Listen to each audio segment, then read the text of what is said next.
역사를 시사로 풀어보는 시간입니다. 김준혁의 역사 시사 한신대 김준혁 교수 전화로 만나보겠습니다. 교수님 나와 계십니까?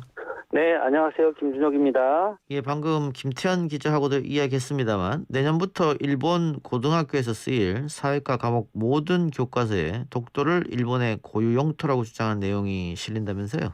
네, 그렇습니다. 조금 전에 그 김태형 기자님 인터뷰하는 거 좀 들었었거든요. 예, 네, 김태형 기자님이 굉장히 잘 그 정리를 좀 하신 것 같고요.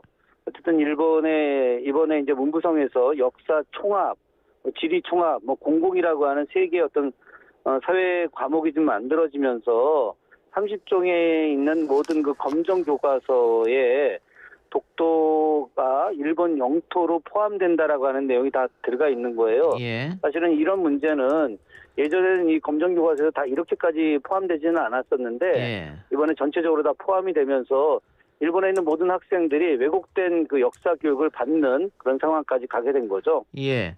말씀하신 대로 예전에는 이 검정 교과서 중에 일부분만 이렇게 했던 것 같은데 이번에는 전체 다가 이렇게 통과됐다. 이게 예, 그렇습니다. 그럼 일본이 사실 더더욱 네. 우익화된다 이렇게 봐야 되는 겁니까? 아니 당연한 거죠. 어. 기본적으로 지금 일본 정부가 굉장히 우익화돼 있기 때문에 예전에는 역사 왜곡을 많이 시도를 하지 않았습니까? 그럼에도 불구하고 이렇게 100%다 돼 있었던 건 아니었고요.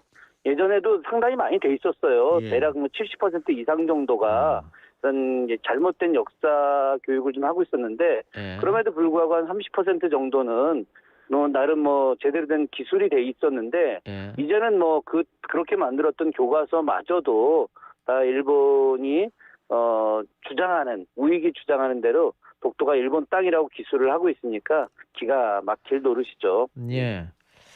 작년에는 또 그 중학교 교과서에 이런 이야기를 실어가지고 한번 난리가 난 적이 있었는데 이번에는 고등학교 교과서까지입니다. 그런데 네.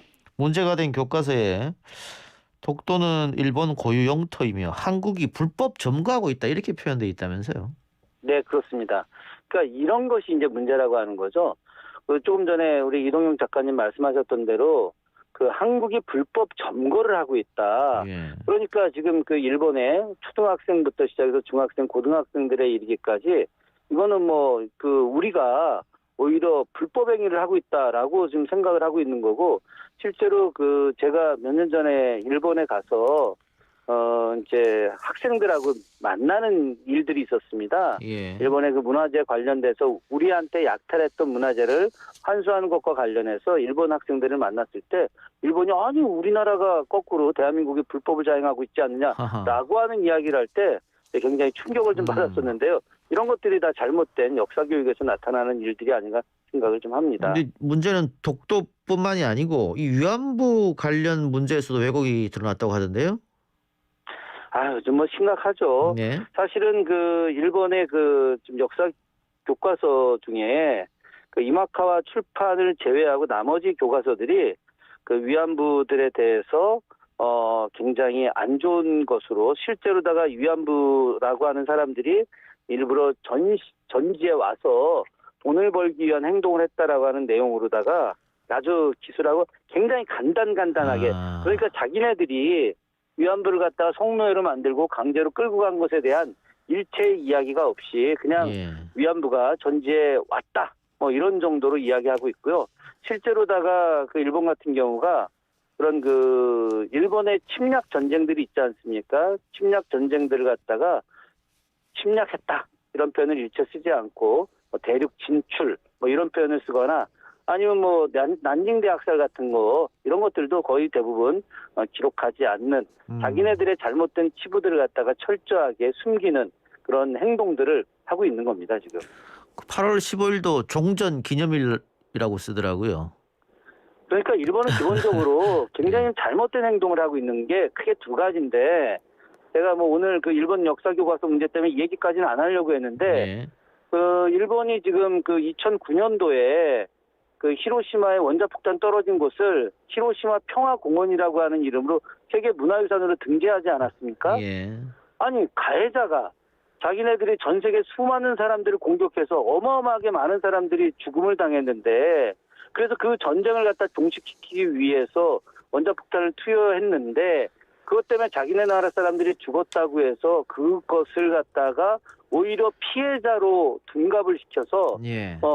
자기네들이 그러니까 쉽게 얘기해서 일본이 2차 세계대전을 일으켜서 엄청나게 많은 사람들을 학살한 부분에 대해서는 일체 이야기하지 않으려고 하는 자체, 이것이 말도 안 되는 거. 그래서 그냥 전쟁이 끝난 날이다 라고 하는 식으로 이렇게 역사를 왜곡하고 있는 거예요. 예. 저는 이건 정말 문제가 있다고 생각을 합니다. 예.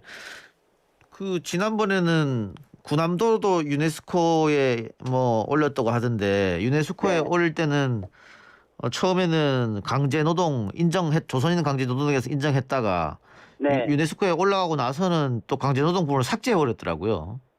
그 일본 정부가 당시에 사실은 그때 당시 독일 본에서 세계유산 등재와 관련된 심의가 최종적으로 열렸었습니다. 그때 제가 가서 직접 항의를 하려고 했었어요.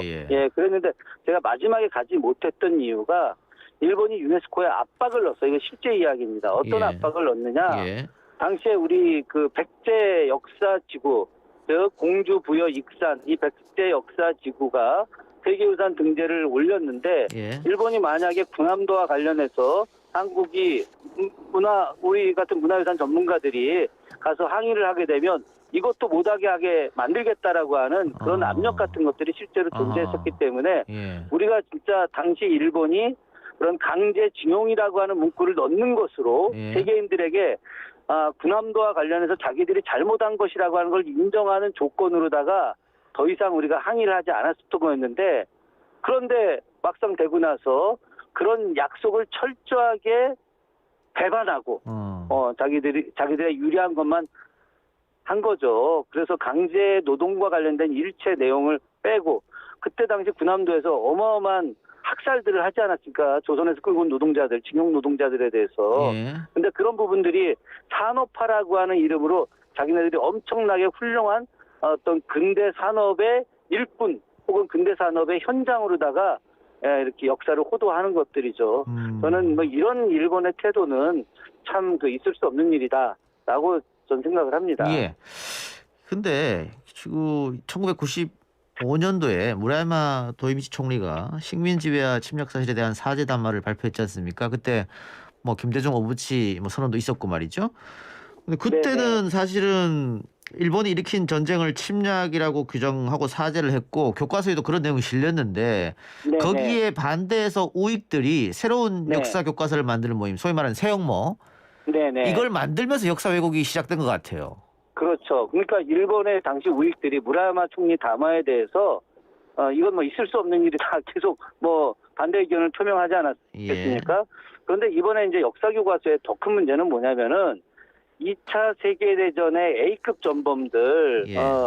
이 사람들, 야스쿠니 신사에 있는 그 상당수의 A급 전범들이 사실은 세계의 어떤 평화를 갖다가 망친 장본인들 아닙니까? 그렇죠. 예. 그런데 이 사람들에 대해서 저는 무죄다. 아무런 죄가 없는 사람들이다. 거꾸로 이 사람들이 죄가 없는 사람인 것만이 아니라 어떤 일본이라고 하는 나라를 위해서 기여한 사람이라는 수준까지 가게 되는 거예요. 사실은 이런 부분들은 굉장히 극우화된 시각 아니겠습니까? 예.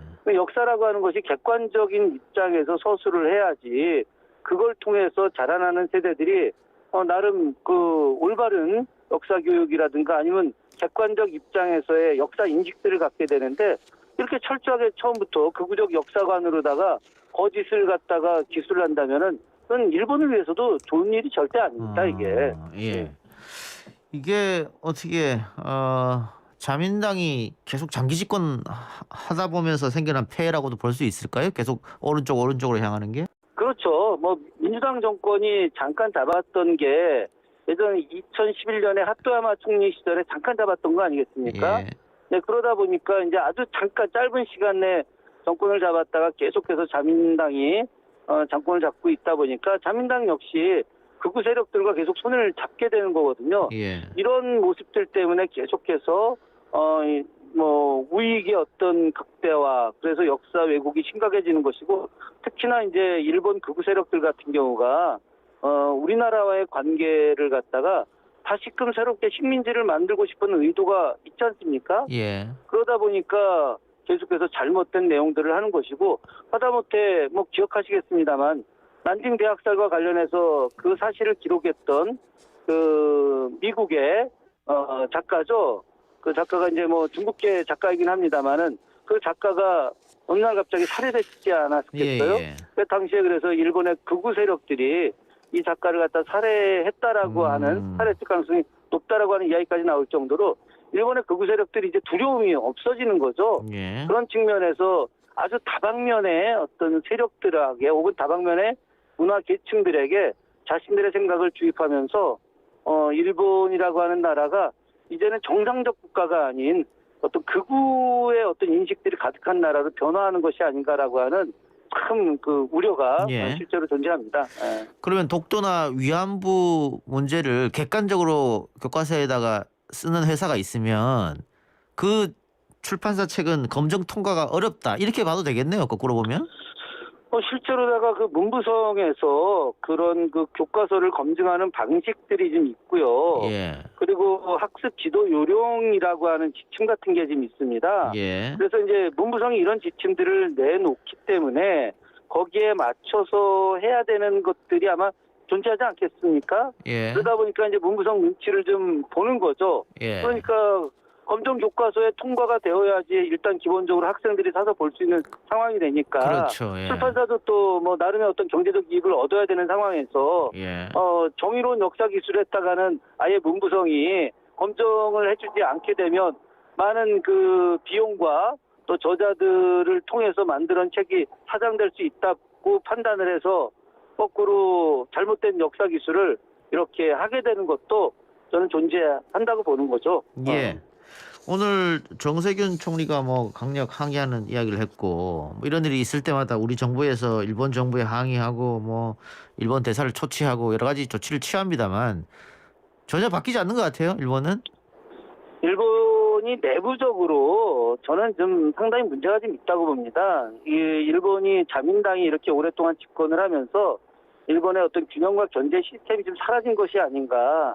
그것이 이제 문화 전반으로까지 이어지기 때문에 일본에 대해서 우리 그 정부가 참 뭐 나름 이번에도 문재인 대통령께서 일본과의 좋은 관계를 맺고 싶다. 서로 미래를 위해서 협력해 나가자라고 하는 말씀을 하셨음에도 불구하고 일본이 이렇게 극우화된 인식을 갖고 한다면은 아무리 우리 정부가 이렇게 뭐 일본 대사를 초치하거나 아니면 일본에 대해서 정중하게 항의를 하거나 해도 전혀 소용이 없지 않을까.